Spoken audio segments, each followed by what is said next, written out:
ಸರ್ಕಾರಕ್ಕೆ ಗೊಂದಲ ಇದೆ. ಇಂದಿನ ದಿನ ಮುಖ್ಯಮಂತ್ರಿಗಳು SIT ರಚನೆ ಮಾಡೋ ಅಗತ್ಯ ಇಲ್ಲ ಅಂತ ಹೇಳಿದವರು ಸಡನ್ ಆಗಿ ನೆಕ್ಸ್ಟ್ ಡೇ SIT ರಚನೆ ಮಾಡ್ತಾರೆ.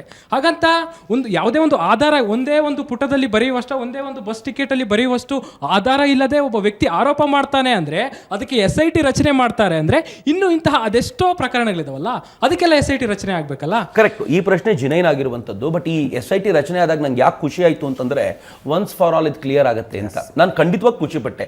ಏನಂತಂದ್ರೆ ಸೌಜನ್ಯ ತರದ ಪ್ರಕರಣಗಳು ಅನೇಕ ನಡೆದಿದ್ರೆ, ಸೌಜನ್ಯ ಪ್ರಕರಣವೂ ಸೇರಿದಂತೆ ಯಾವುದಾದ್ರೂ ಒಂದು ಅದಲ್ಲದೆ ಇನ್ನೊಂದು ನಡೆದಿದ್ರು ಕೂಡ ಬಯಲಿಗೆ ಬರೋದು ಬಹಳ ಒಳ್ಳೇದು. ಒಂದ್ಸಲ ಗೊತ್ತಾಗ್ಬಿಟ್ರೆ ಒಳ್ಳೇದು. ಇವ್ರು ತಪ್ಪು ಮಾಡಿದ್ರು ತಪ್ಪು, ಅವ್ರು ತಪ್ಪು ಮಾಡಿದ್ರು ತಪ್ಪು. ಆದರೆ ಕರೆಕ್ಟ್ ಆಗಿದೆ.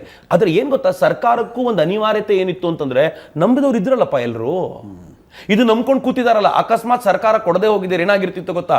ಪ್ರಭಾವಿಗಳು ಸಿದ್ದರಾಮಯ್ಯನವರು ಪ್ರಭಾವಕ್ಕೆ ಬಿದ್ರು ಅಂತ. ಹಿಂಗಾಗಿ SIT ಕೊಟ್ಟಿದ್ದು ಸರಿ ಇದೆ. ಬಟ್ SITಯ ಮುಂದಿನ ನಡೆ ಇದೆಯಲ್ಲ, ಅದು ಸ್ವಲ್ಪ ನನಗೆ ಸಮಾಧಾನ. ಸರ್, ತಪ್ಪು ಯಾರು ಮಾಡಿದ್ರು ತಪ್ಪೇ ಹೊರಗೆ ಬರಲಿ ಅಂತ ನೀವು ಹೇಳಿದ್ರಿ. ನಾಳೆ SIT ಕೊಟ್ಟಂತಹ ವರದಿಯನ್ನ ಇವ್ರು ಅಕ್ಸೆಪ್ಟ್ ಮಾಡ್ತಾರೆ, ಅದಕ್ಕೂ ಒಂದು 100 ಕತೆ ಕಟ್ತಾರೆ. ಮಾಡೋದಿಲ್ಲ ಕಣಮ್ಮ, ಮಾಡೋದಿಲ್ಲ. ಆಗ ನಿಂಗೆ ಗೊತ್ತಾಗ್ಬೇಕು ಅಂತ, ಆಗ ಕರ್ನಾಟಕದ ಜನತೆಗೆ ಗೊತ್ತಾಗಬೇಕು SIT ಕೊಟ್ಟ ವರದಿಯನ್ನು ಇವ್ರು ಒಪ್ಕೊಳ್ಳೋದಿಲ್ಲ ಅಂತ. ದಟ್ ಈಸ್ ಇಂಪಾರ್ಟೆಂಟ್ ಅಂತ ನನ್ಗನ್ಸುತ್ತೆ.